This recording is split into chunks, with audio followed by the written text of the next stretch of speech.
everyone, and good afternoon. My name is Ralph Jones. I use any pronouns, but I do defer to he, they. It is my honor to introduce our second Youth Ambassador keynote, Rehman. Rehman uses they them pronouns and has significant experience as a youth advocate. They just completed their first year at Stanford. No one? No claps? Thank you. It's a big accomplishment. Stanford is one of the best schools in the country. I encourage you all to read Rehman's full bio on the CVN app or in the digital program booklet. Since the age of 10, when they established the organization, iCure Health International, an organization that fights for equitable health access, Rehman has been on an advocacy role. I will quickly note a few of their major accomplishments. Rehman has worked with the World Health Organization in partnership with UN agencies, governments, NGOs, and corporations to create the What People Want chatbot, a groundbreaking global initiative. They've consulted and advised the WHO, UN Women, UN Human Rights, United Nations Children's Fund, the UN Population Fund, UN Climate Change, the UN Environmental Program, the White House, and the US State Department. Finally, they have been honored with President Biden's Lifetime Achievement Award, a White House Letter of Commendation, and the Dion Humanitarian Award. Please welcome Rehman to the stage.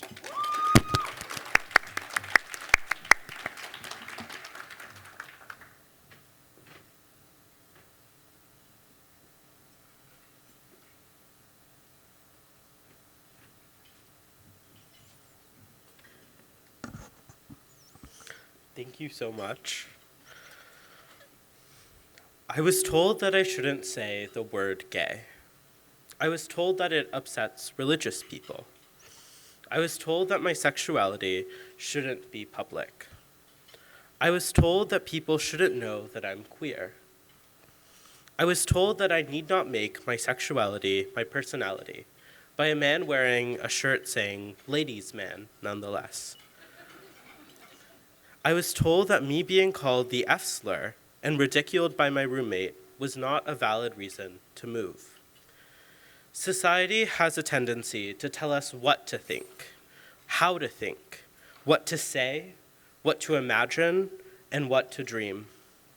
We live in a society where a person's comfort matters more than our humanity, where mere exposure to an idea that a person disagrees with or a person's expression of their identity is enough to ask someone to give up their identity.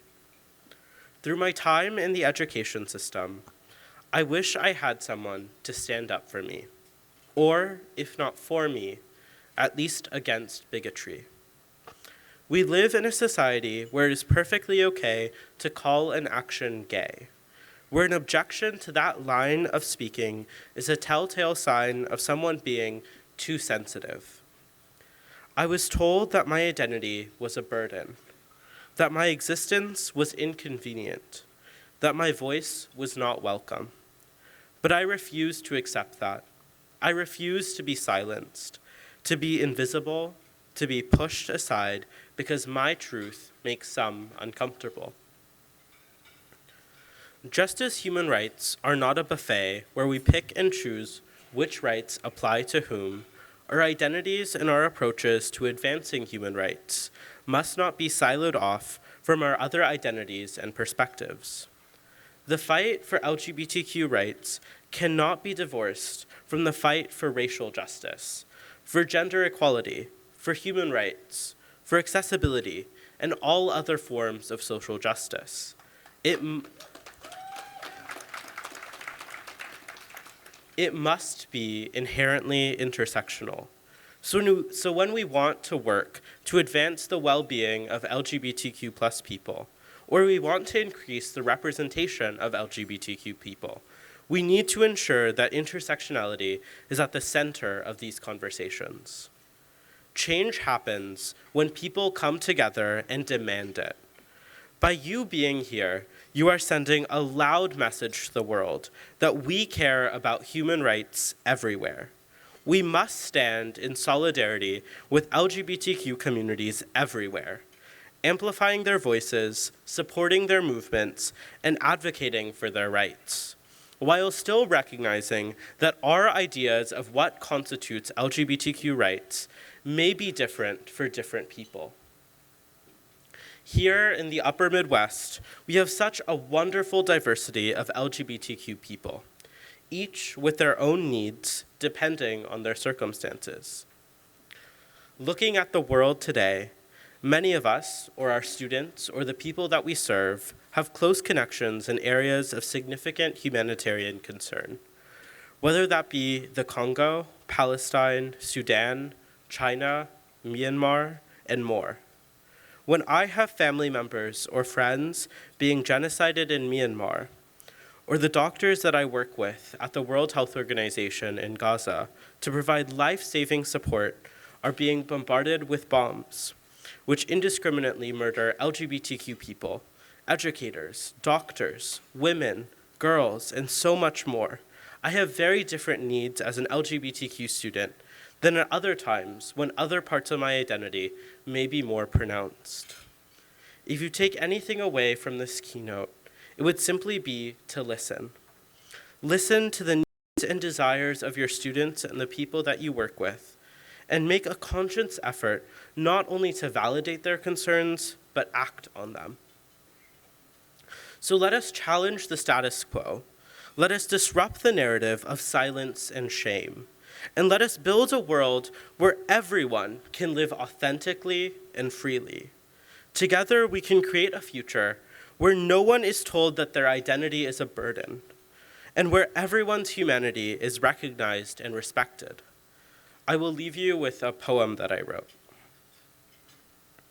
In a world where two souls do entwine, a dancer and a boy, in shadows they dine.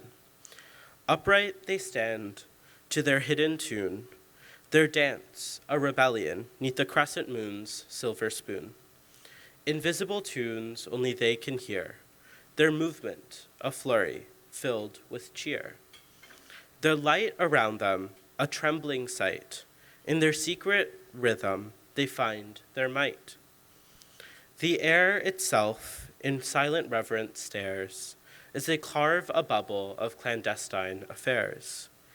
Even the air, in awe of their grace, caught in the whirl of their confident embrace. Yet in the school's cold, unforgiving light, the dancer's spirit hides, out of sight. No more lost in the soul's sweet refrain, but shackled by norms in a relentless chain. In this manner, the boy assumes his role, a mask he wears to fit society's goal.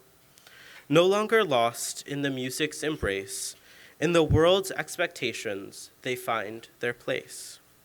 Still, their foot keeps tapping, a whisper so keen, a memory of freedom, of what might have been, a struggle within to blend in or stand tall, a choice to be made, to rise or to fall.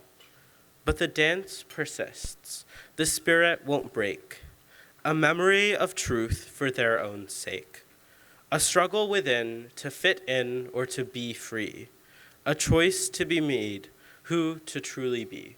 Thank you.